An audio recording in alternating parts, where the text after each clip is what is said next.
L'invité de NC Première. Environ 150 entreprises et des invités venant de 17 pays de la région et d'ailleurs.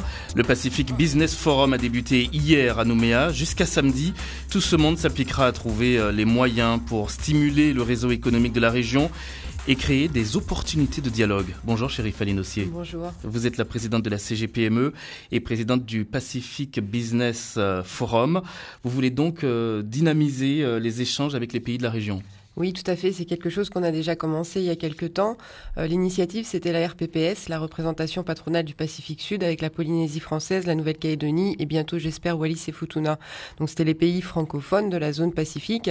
Et riche de cette expérience, on s'est dit, pourquoi pas l'élargir. Et on est extrêmement content puisqu'en fait, il y a 350 inscrits. On a presque plus de place. Les salles sont combles. On a dû installer des télés à l'extérieur pour qu'on puisse quand même participer au débat. Donc, ça veut bien dire que nous, les extraterrestres, entrepreneurs, nous avons besoin de communiquer entre nous pour savoir quels sont les leviers.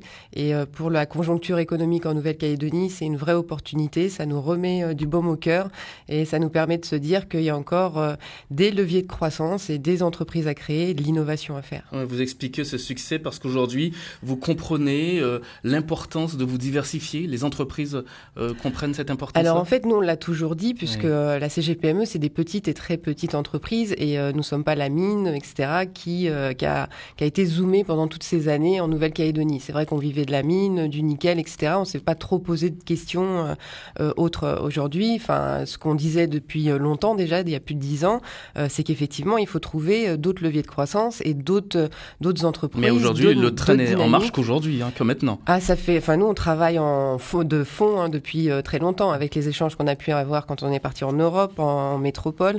Tous ces déplacements qu'on fait sont dans un but aussi d'expliquer qui on est et pourquoi il faut trouver d'autres dynamiques. Et cette dynamique-là, aujourd'hui, on veut surfer aussi sur la COP21. Je voudrais rappeler quand même les enjeux environnementaux qui sont pas négligeables. Nous sommes les premiers concernés par les impacts environnementaux.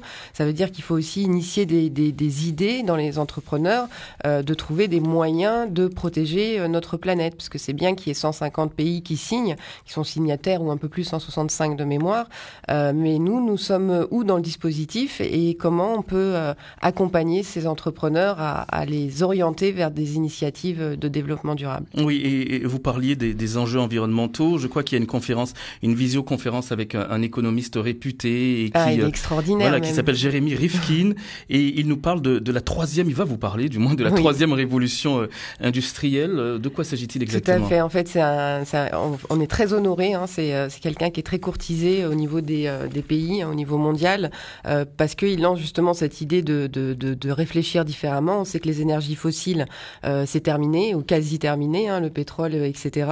Et il nous invite à connecter, en fait, puisqu'on a quelque chose d'extraordinaire, qui est quand même Internet, c'est de diffuser, en fait, des informations pour arroser au niveau planétaire des nouvelles idées sur comment faire en sorte qu'on protège la planète avec des dispositifs de développement durable. Donc c'est quelqu'un qui est extrêmement brillant. Je voudrais juste me permettre de citer une petite phrase que j'ai prise de lui. Il nous dit « Il ne faut pas nous laisser aller à donner au mot avenir le seul sens de ce qui viendra après nous ». Et c'est extrêmement important. Ça veut dire qu'il faut réfléchir maintenant, il faut mettre des plans d'action dès maintenant pour que dans la continuité, on se retrouve avec quelque chose de très sympathique pour protéger notre caillou. C'est intéressant pour la Calédonie, j'imagine. Le gouvernement et puis les différentes institutions seront à l'écoute, vous l'espérez du moins? Je l'espère, oui. On précise qu'en 2007, le Parlement européen a officiellement adopté la vision de cet économiste auteur de la troisième révolution industrielle et qui s'appelle Jérémy Rifkin. On revient sur le Pacific Business Forum. Vous souhaitez créer un réseau entrepreneurial dans le Pacifique Sud? Tout à fait, un réseau d'affaires en fait. C'est d'expliquer, de se parler entre nous pour savoir quelles sont les opportunités, qu'est-ce que la Nouvelle-Calédonie peut apporter à ces pays, qu'est-ce que ces pays peuvent nous apporter également. Donc, voir les différentes compétences, créer des synergies entre nous aussi peut-être, parce que on a été beaucoup sollicité sur de l'ingénierie, il y a vraiment beaucoup de choses à faire. Donc, il faut qu'on arrive à connecter ce réseau réseau de façon à aider nos pays voisins, mais qui nous aident aussi parce qu'ils ont aussi des façons de faire qu'on n'a pas forcément. Et justement, quels sont les secteurs aujourd'hui à fort potentiel économique? Alors, on est vraiment dans l'agriculture. Alors, on souhaiterait, donc ça fait partie d'une des tables rondes, mais pourquoi pas le premier continent, les pays du fer de lance et nous être le premier continent bio, pourquoi pas. Donc, c'est quelque chose qui interpelle. Donc, ils sont très, très, très proactifs déjà sur tout ce qui est énergie renouvelable, tout ce qui est développement durable, etc. Donc, oui, ça va. En fait, c'est un gros laboratoire pour nous secouer un peu les neurones et créer des synergies entre nous. Et peut-être qu'on peut être complémentaires parce qu'ils ont des compétences qu'on n'a pas et vice-versa. Oui, inutile de vous demander si vous soutenez le plan d'orientation pour le soutien à l'export du gouvernement. Oui, bien sûr. Bien sûr, on est complètement pour, puisque vous savez qu'à la CGPME, on est très protecteur de nos entreprises, puisque c'est ça qui crée de l'emploi. Et l'idée, c'est de garder nos capitaux en Nouvelle-Calédonie et pas les dilapider un petit peu partout.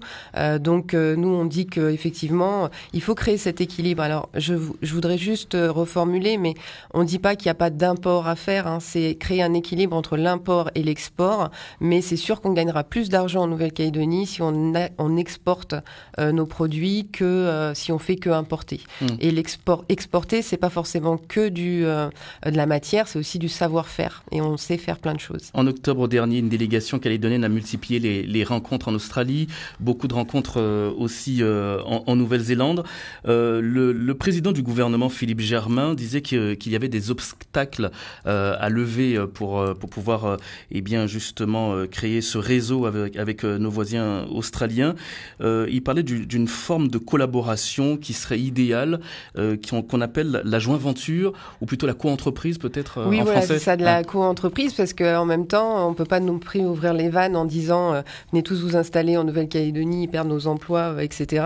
Donc il va falloir trouver des équilibres. Donc effectivement, ça existe. Et pourquoi ce serait idéal, la co-entreprise?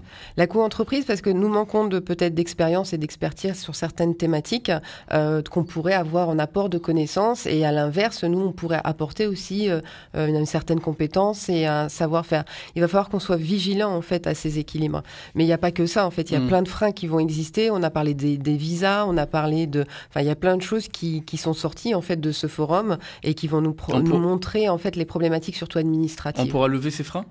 J'espère, c'est-à-dire qu'il faudra, de toute façon, ça sera notre volet numéro 2, mais on sera auprès des élus et auprès du gouvernement pour expliquer la problématique et essayer bien sûr de trouver des solutions. Chérifa Linossier, présidente du Pacific Business Forum qui se déroule depuis hier jusqu'à samedi. Vous restez avec nous, on se retrouve à partir de 7h10. Avec plaisir. Avec les questions des auditrices et des auditeurs de Nouvelle-Calédonie Première, le 258 dès 7h10, la pub et puis l'info.